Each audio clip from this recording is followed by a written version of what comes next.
Selamat pagi Indonesia. Anda menyaksikan seputar Bali terkini pukul 10 WITA bersama saya Santi Maharani. Pemirsa, tingginya tingkat kemacetan di Bali tidak luput dari kurang berperannya transportasi publik. Niat pemerintah memberdayakan bus Trans Sarbagita seharusnya dimanfaatkan oleh masyarakat.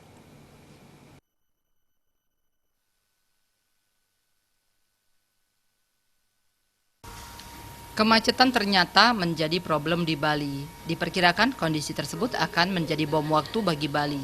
Pelaku pariwisata sekaligus Ketua HIPMI Bali Gusti Ayu Agung Indah Trimafoyuda berpendapat, Bali seharusnya bisa mengoptimalkan transportasi publik tersebut karena wisatawan juga akan memilih transportasi publik demi kenyamanan.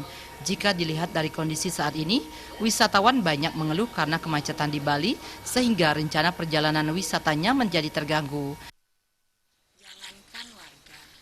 Public transport, turis pun mau kok naik public transport kalau memang public transport itu reliable, bisa dihandalkan, tepat waktu, selamat dan nyaman.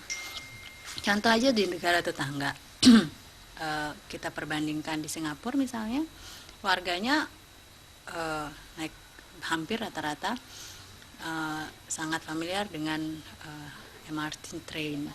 Terus di Bangkok juga begitu. Bangkok itu super macet sekali, ingat saya dulu. Tapi sekarang mereka sudah ada Skytrain, dan itu sangat membantu. Sementara kita Bali, kita tidak punya apa-apa. Ditambahkannya, perbaikan infrastruktur jalan dan sarana pendukung lainnya harus menjadi perhatian pemerintah dan instansi terkait demi menjaga kenyamanan pariwisata dan denyut perekonomian masyarakat di Bali. Jaya dan Indrawan, Bali TV. Dan pemirsa, demikian seputar Bali terkini kali ini. Nantikan informasi menarik kami dalam seputar Bali terkini 1 jam mendatang. Salam Indonesia.